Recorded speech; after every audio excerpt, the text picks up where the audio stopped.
Fala, parceiro, beleza? Puxei o freio do caminhão ali na beira da estrada de Caningé, aquele sol do Ceará rachando o asfalto, e lembrei de uma história que ficou presa na minha alma feito espinho de mandacaru.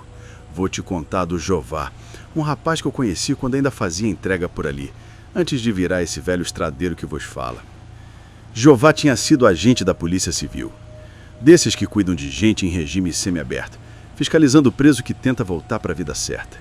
O cabra carregava quase uma década de serviço nas costas e um acidente feio, lá pelos anos finais da década de 90, tinha deixado ele todo remendado, mas com a teimosia intacta. O homem podia ter aceitado a aposentadoria e ido embora pescar nos açudes da vida, mas não quis. Preferiu lutar por mais uns anos para garantir o tratamento médico completo e a pensão cheia. A verdade, porém, é que Jeová não era de se entregar fácil. Tinha o peito grande e a consciência pesada, e acreditava que ainda podia fazer diferença na vida de quem tinha se perdido pelo caminho. Só que naquele tempo, ele já vinha dizendo que o serviço tinha parado de parecer serviço. Era só papelada, visita rotineira, café requentado e um bocado de gente que não queria saber de mudança. Mas aí apareceu o Sandro, o tal que virou a reviravolta dessa história.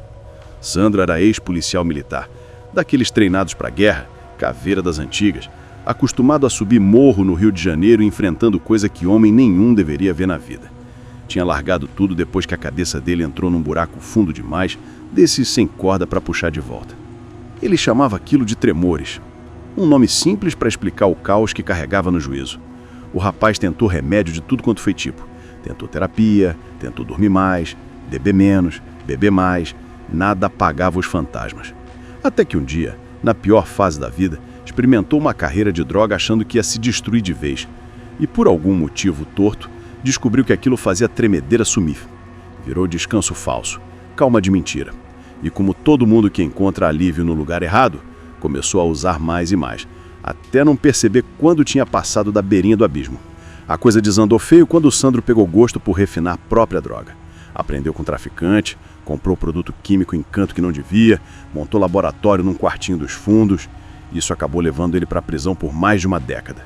Só saiu antes porque tinha histórico limpo como policial e se comportou direitinho lá dentro. Quando ganhou a condicional, colocaram ele numa área rural perto de Quixadá, num projeto de ressocialização desses que funcionam meio no improviso. Foi ali que Jeová conheceu o rapaz. E, rapaz, ele jurava que o Sandro era o caso mais fácil que já tinha caído na mão dele.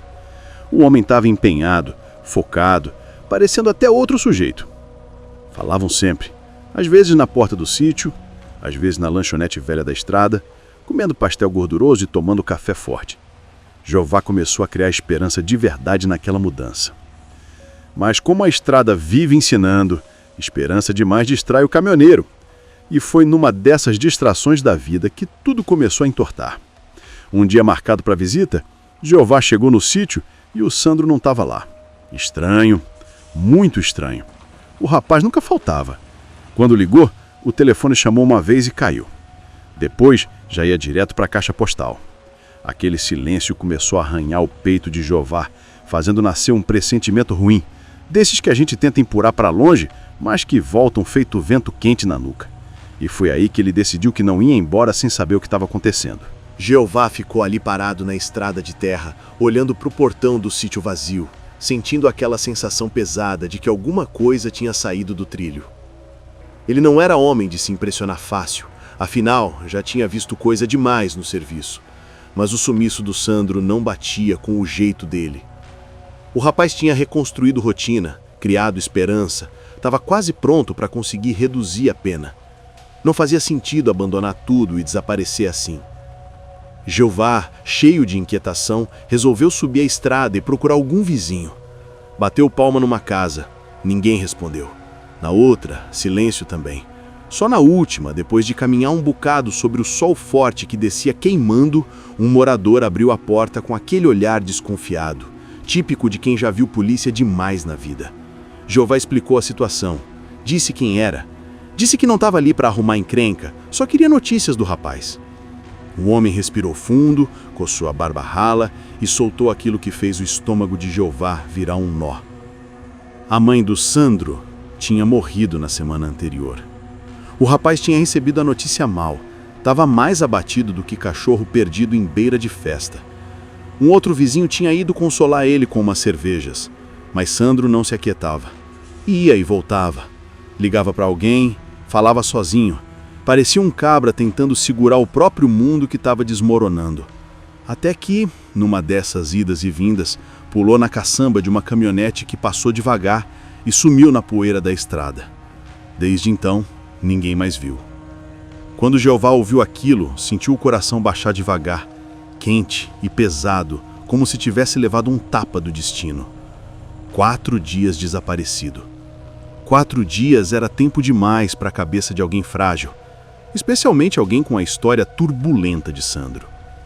Ele agradeceu ao morador e saiu andando de volta para o carro, com o pensamento rodando mais que roda de carreta na ladeira. Jeová sabia que, se fosse outro recuperando, já tinha chamado reforço, fechado protocolo, comunicado juiz e todo o resto. Mas Sandro não era caso comum. Era quase como um filho tardio, um sujeito em que ele tinha apostado confiança, talvez até demais. Ao entrar na viatura, sentiu o peso da escolha: denunciar o sumiço e botar o rapaz na mira de uma equipe inteira, ou esperar mais um pouco para não destruir a chance do rapaz se erguer. Nos dias seguintes, Jeová fez o que pôde. Voltou no sítio, ligou inúmeras vezes, passou em lanchonetes de beira de estrada perguntando, sempre com aquela sensação de que o tempo descia pela garganta dele feito areia grossa. E o pior era que, quanto mais procurava, mais imaginava o Sandro cedendo à velha tentação, se afundando em coisas que puxavam ele para trás. Naquela madrugada abafada de sábado, quando o Jeová já estava quase perdendo as esperanças, o celular vibrou. Era o vizinho do sítio. A voz dele estava tensa, rápida. Disse que tinha visto Sandro entrar em casa acompanhado de uns sujeitos estranhos, com pinta de gente do crime, e não pareciam estar ali para conversar. Agradeceu, desligou e vestiu o colete antes mesmo de pensar. Aquele aviso tinha cheiro ruim, cheiro de coisa prestes a explodir. Pegou a estrada de paralelepípedo com a viatura descaracterizada, acelerando mais do que deveria. Enquanto o vento quente batia no rosto, Jeová só repetia mentalmente: que não seja nada demais, que eu consiga tirar ele dessa. Quando chegou no sítio, o som já tremia as paredes, um batidão pesado que escondia qualquer passo. O cheiro de produto químico, desses usados para refinar droga, subia forte pela varanda. Jeová sentiu o peito apertar. Não queria acreditar. Não com Sandro.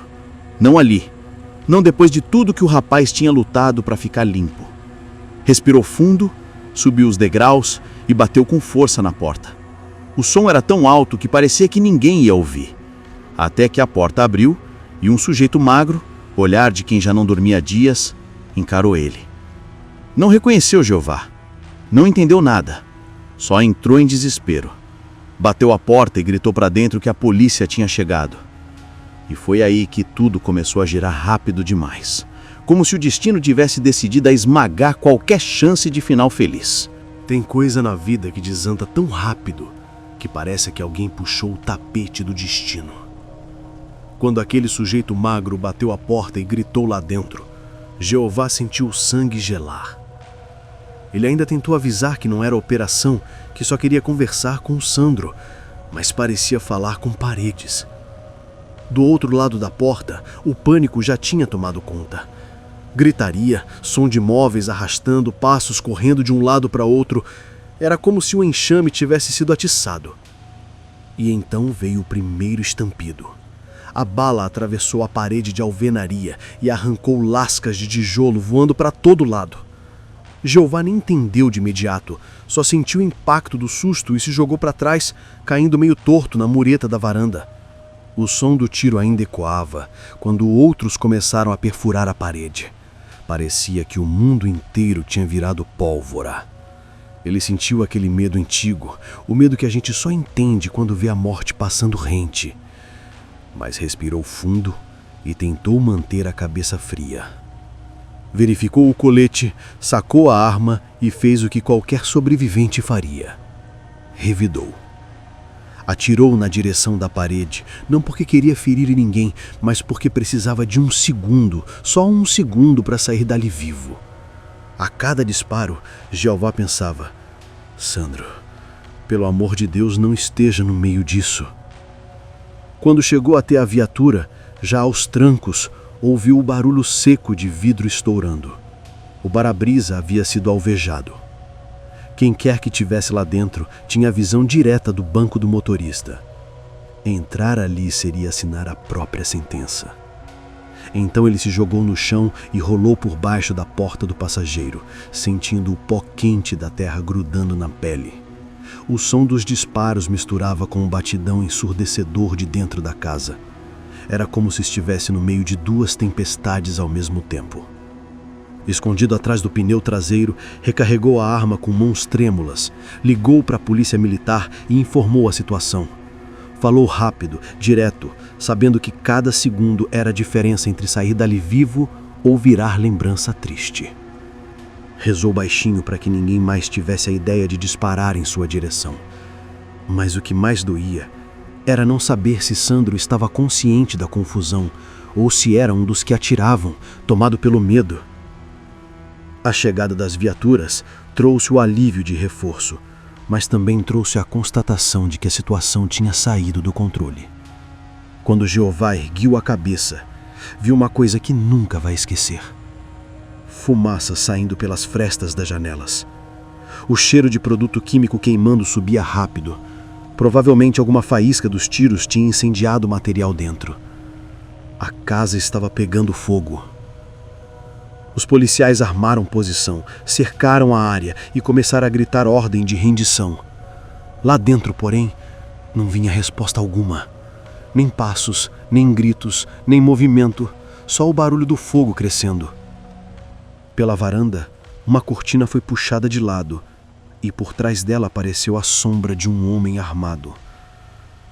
Com o reflexo laranja do fogo iluminando o interior, a figura parecia um alvo perfeito e ao mesmo tempo um pedido mudo de socorro. Mas para os policiais que estavam chegando, era ameaça. E as armas cantaram. O tiroteio que se seguiu foi algo que Jeová nunca mais conseguiu descrever direito. Era tanto barulho que o mundo parecia ter virado metal. Bala entrando, bala saindo, fogo comendo tudo por dentro. O teto começou a ceder. A fumaça virou neblina preta. Jeová se escondia atrás da viatura, dividido entre proteger a própria vida e implorar para que Sandro conseguisse sair. Mas ninguém saiu. Nenhuma porta abriu. Nenhum pedido de ajuda foi ouvido. Quando os bombeiros chegaram, o fogo tinha tomado metade da casa. Água jorrando, fumaça subindo, madeira estourando. A cena parecia coisa de fim do mundo. Jeová observava tudo em silêncio, com o coração esmagado. Porque no fundo, já sabia. Sabia que aquele desfecho não tinha como terminar bem. Sabia que por mais que tivesse tentado fazer a coisa certa, algo tinha escapado entre os dedos. E quando os bombeiros finalmente entraram nos escombros, só restou o cheiro amargo de perda e o peso cruel da realidade. Era o fundo do poço, o ponto mais baixo, e Jeová, sem força para pensar direito, só conseguiu cair sentado no chão de terra quente, coberto de cinza e pó, tentando entender em que momento tudo tinha quebrado de vez. Quando o fogo finalmente se apagou e a fumaça começou a subir mais fina, o silêncio daquele sítio parecia engolir tudo. Jeová ficou ali parado, olhando para o que restou da casa. Era só um monte de tijolo queimado, telha quebrada e pedaços de móveis que tinham virado carvão. Os bombeiros circulavam ainda, pisando com cuidado, e os policiais militares conversavam baixo, como quem teme acordar uma lembrança ruim. Mas Jeová não ouvia nada. O coração dele só fazia uma pergunta: e o Sandro? As horas que vieram depois foram lentas e pesadas. O pessoal do Instituto Médico Legal chegou para recolher os corpos, todos irreconhecíveis. Jeová tentava não olhar, mas também não conseguia desviar. Ele carregava no peito a esperança pequena, quase infantil, de que o Sandro tivesse fugido antes do incêndio, que estivesse escondida em algum canto da mata, vivo e assustado. Mas essa esperança se apagou quando um dos peritos chamou 2 policiais militares e apontou para um corpo menor, carbonizado, com marcas que resistiram ao fogo. Era o Sandro. Só foi possível confirmar de verdade pela arcada dentária, coisa que só descobriram no dia seguinte. Mas Jeová já sabia. O peso daquela certeza caiu sobre ele como pedra de moinho. A vida inteira passou por trás dos olhos num instante. As conversas no bar de estrada, o café forte, o jeito tímido que o rapaz tinha quando falava que queria reconstruir a vida. Jeová sentiu a garganta fechar, mas manteve o semblante firme, porque homem calejado aprende a guardar o chorro pro escuro. O laudo final ainda trouxe mais uma punhalada. O Sandro não morreu queimado. Tinha levado um tiro antes do fogo alcançá-lo. Não dava para saber de qual arma saiu a bala. Podia ter sido um dos policiais militares que chegaram na correria. Podia ter sido alguém lá de dentro, no desespero. Ou podia ter sido a arma de Jeová. E essa dúvida virou um fantasma que o acompanhou desde aquele dia. Jeová voltou para casa dirigindo devagar, como se puxasse uma carreta carregada de pedra. Cada quilômetro parecia um peso a mais. Ele lembrava do Sandro falando da mãe, dos tremores, do medo, da vontade sincera de mudar a vida. Lembrava também de ter hesitado em avisar o juiz do sumiço, achando que estava protegendo o rapaz. E agora, olhando para trás, percebia que a estrada que tentou abrir para ajudar acabou virando o caminho direto para o pior desfecho possível. Nos meses seguintes, Jeová tentou seguir a vida. Trabalhou até dar, fez o que precisava, mas nunca mais voltou a ser o mesmo. Ele dizia que a estrada ficou mais silenciosa, que os cafés de beira de rodovia perderam o gosto, que os dias de sol no sertão ficaram duros de encarar. A sombra daquela noite o acompanhava como um caminhão velho que insiste em não desligar o motor. Mas, meu amigo, a vida tem dessas. Às vezes a gente faz tudo certo e dá errado. Às vezes dá errado porque a gente achou que estava fazendo certo. E Jeová, com o tempo, entendeu que não adianta fugir da dor. O que aconteceu com Sandro virou um alerta dentro dele, um lembrete de que boa intenção não impede tragédia, e que ajudar alguém é mais que sentir pena, é saber quando agir e quando pedir ajuda maior. Hoje, cada vez que eu passo ali perto de Canindé, naquela curva onde o vento assovia mais grosso, lembro dessa história. Lembro do Sandro tentando se levantar, lembro do Jeová carregando o peso de ter tentado salvar e acabado perdendo. E penso que todo mundo que vive na estrada já carregou um nome que nunca esquece. Se você gostou dessa história, comenta aí embaixo o que achou. Quero saber se já viveu algo que te marcou desse jeito, algo que te fez enxergar um mundo com outros olhos. E não esquece de seguir o canal, porque toda semana tem mais um caso pesado desses que só quem roda o Brasil conhece. E se quiser continuar arrepiado, assiste o último roteiro que eu escrevi, tá logo aí na sequência. Pode confiar, a estrada ainda tem muito para contar.